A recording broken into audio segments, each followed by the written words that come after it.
Good morning students. आज हम लोग क्लास 11th की हिंदी में भारत माता के दूसरे पार्ट का अध्ययन करेंगे। देखिए, अभी तक आपने पढ़ा कि पंडित जवाहरलाल नेहरू जी जब कहीं भी सभा सोसाइटियों में जाते थे, किसी भी जलसे में जाते थे, तो वो भारतीय लोगों से, भारतीय किसानों से बातें करते थे और उन्होंने देखा कि भारतीय किसानों की समस्या पूर्व से पश्चिम तक, उत्तर से दक्षिण तक एक जैसी ही है। इसीलिए वे आगे कहते हैं कि मैं अपनी बातचीत में चीन, स्पेन, अबिसीनिया, मध्य यूरोप, मिस्र और पश्चिमी एशिया में होने वाले कसमसों का जिक्र भी ले आता। यानी वो विदेशों, चीन, स्पेन, अबिसीनिया, मध्य यूरोप, मिस्र और पश्चिमी एशिया में होने वाले जो कसमकस हैं, अर्थात जो किसानों की समस्याएं हैं, वहाँ के लोगों की जो तकलीफ़ें हैं, उनका भी जिक्र वे जलसों में करना नहीं भूलते थे। मैं उन्हें सोवियत यूनियन में होने वाली अचरज भरी तब्दीलियों का हाल भी बताता और कह रहे हैं कि सोवियत यूनियन में जो होने वाली अचरज भरी तब्दीलियां हैं, बदलाव हैं, यानी जो विकास के लिए बदलाव किए जा रहे हैं, उन्हें भी नेहरू जी अपने यहाँ भारत के किसानों को बताते और यह भी बताते कि अमेरिका किस प्रकार से विकास के पथ पर अग्रसर है। यह काम आसान ना था, लेकिन जैसा मैंने समझ रखा था वैसा मुश्किल भी नहीं था। यहाँ नेहरू जी कह रहे हैं कि इस तरह की बातों को समझाना किसानों को बहुत सरल नहीं था, लेकिन कह रहे हैं कि जितना मैंने कठिन समझा था उतना कठिन भी नहीं था। और इसका कारण यह था कि हमारे पुराने महाकाव्यों ने और पुराणों की कथा कहानियों ने, जिन्हें वे खूब जानते थे, उन्हें इस देश की कल्पना करा दी थी। यानी इसमें लेखक कह रहा है कि जो हमारे पुराने महाकाव्य हैं, पुराण हैं, उन पुराणों में और महाकाव्यों में जो कथा और कहानियाँ हैं, उन कहानियों को ये किसान लोग अच्छी तरह से जानते हैं और उन्हीं कहानियों के माध्यम से हम जो उन्हें समझाना चाहते थे, वो कहानी को पहले से ही जानते थे, इसलिए हमारी बातों को आसानी से समझ लेते थे।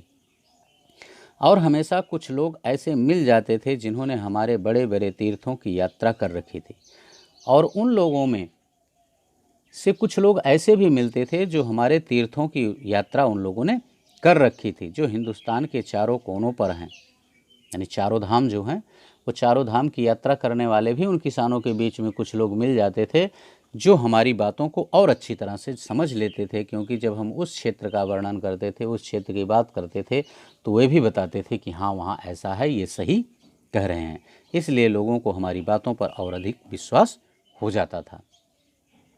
या हमें पुराने सिपाही मिल जाते थे जिन्होंने पिछली बड़ी जंग में या और धावों के सिलसिले में विदेशों में नौकरियां की थी। और जब हम विदेश की बात करते थे तो हमें कुछ ऐसे पुराने रिटायरमेंट सिपाही भी मिल जाते थे, सैनिक भी मिल जाते थे, जिन्होंने पिछली युद्धों में अथवा आक्रमण के समय विदेशों में भी नौकरियां कर रखी थी, विदेश से भी उन्होंने युद्ध किया था। इसलिए हमें उन लोगों को अपनी बातों को समझाने में ज़रा सी भी कठिनाई महसूस नहीं होती थी। सन 30 के बाद जो आर्थिक मंदी पैदा हुई थी, उसकी वजह से दूसरे मुल्कों के बारे में मेरे हवाले उनकी समझ में आ जाते थे। और सन 30 के बाद जो भी आर्थिक मंदी उत्पन्न हुई थी हमारे देश में, अर्थ संकट उत्पन्न हुआ था, उसकी वजह से दूसरे मुल्क माने होता देश, दूसरे देश के लोगों के बारे में जो भी हवाला यानी उदाहरण दिए जाते थे, वे उदाहरण भी उनकी समझ में आसानी से आ जाते थे। कभी ऐसा भी होता कि जब मैं किसी जलसे में पहुंचता तो मेरा स्वागत भारत माता की जय इस नारे से जोर के साथ किया जाता। यहाँ नेहरू जी कह रहे हैं, कभी कभी ऐसा भी मेरे साथ होता था कि जब मैं किसी जलसे में पहुंचता था तो लोग भारत माता की जय कह करके मेरा स्वागत करते थे। और इस तरह उनके मुंह से भारत माता की जय सुन करके मैं लोगों से अचानक पूछ लेता था कि इस नारे का क्या मतलब है, अर्थात आप लोग ये नारा क्यों लगाते हैं, यह भारत माता कौन है जिसकी वे जय चाहते हैं। मेरे सवाल से उन्हें कुतूहल और ताज्जुब होता और कुछ जवाब ना बन पड़ने पर वे एक दूसरे की तरफ या मेरी तरफ देखने लग जाते थे। नेहरू जी कह रहे हैं कि वे लोग भारत माता की जय तो करते थे, भारत माता की जय बोलते थे, लेकिन अगर उनसे यह प्रश्न हम कर लेते थे कि ये भारत माता कौन है जिसकी आप लोग जयकार कर रहे हैं, तो उनके पास कोई जवाब नहीं होता था। वे या तो स्वयं एक दूसरे की तरफ देखने लगते थे अथवा मुझे देखने लगते थे। मैं सवाल करता ही रहता। आखिर एक हट्टे कट्टे जाट ने, जो अनगिनत पीढ़ियों से किसानी करता आया था, जवाब दिया कि भारत माता से उनका मतलब धरती माता से है। और नेहरू जी ने कहा कि मैं कई बार जब मैंने ये प्रश्न किया तो उन किसानों के बीच से जो कई पीढ़ियों से जिसके यहाँ किसानी होती आई है, ऐसे एक जाट ने उठ करके मुझे उत्तर दिया कि भारत माता का मतलब हमारी भारत की धरती से है। कौन सी धरती? खास उनके गांव की धरती या जिले की या सूबे की या सारे हिंदुस्तान की धरती से उनका मतलब है?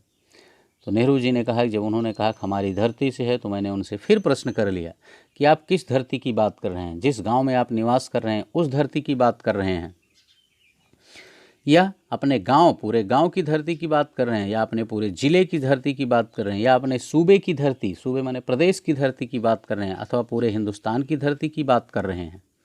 आप किस धरती को मान रहे हैं? इस तरह सवाल जवाब चलते रहते, यहाँ तक कि वे ऊब कर मुझसे कहने लगते कि मैं ही बताऊं। और इस तरह जब मैं उनसे बार बार सवाल और जवाब, फिर उनके जवाब से ही सवाल करता था, तो अंततः वे उत्तर देने में असमर्थ हो जाते थे, ऊब जाते थे, और वे मुझसे ही पूछ लेते थे कि मैं ही बताऊं वास्तव में भारत माता क्या है, कौन है।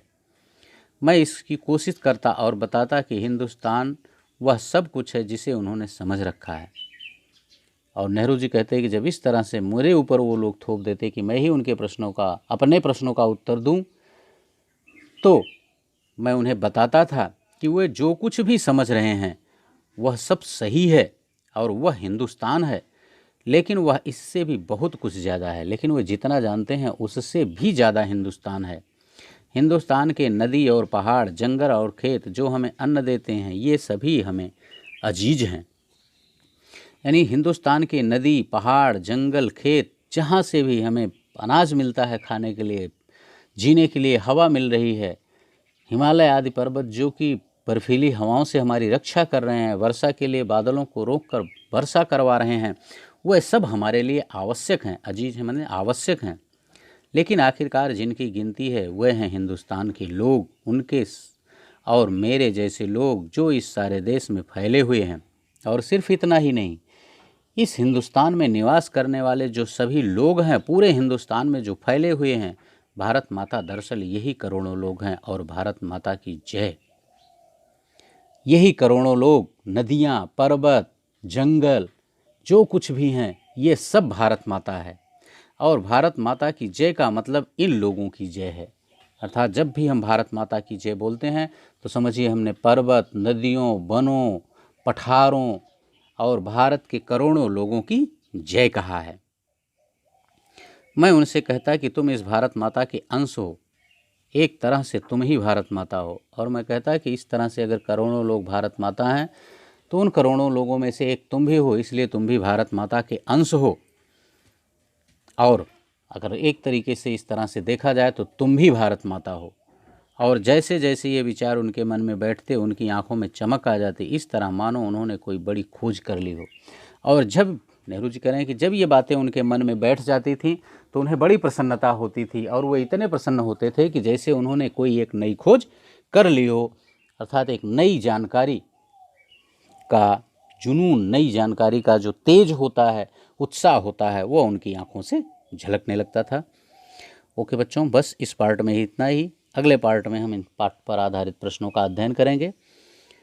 लेकिन मैं आपको एक बार बता दूं कि यदि इस चैनल को अभी तक आपने सब्सक्राइब नहीं किया तो चैनल को सब्सक्राइब अवश्य कर लें, जिससे कि जैसे ही वीडियो अपलोड किया जाए उसका नोटिफिकेशन आपके पास तुरंत पहुंच जाए। इसके लिए बेल आइकन भी दबा दें। वीडियो को अधिक से अधिक लाइक और शेयर करें, जिससे कि आपके मित्र भी इस वीडियो का पूरा लाभ ले सकें। और कमेंट करके भी हमें यह ज़रूर बताएं कि ये वीडियो आपको कैसे लगा।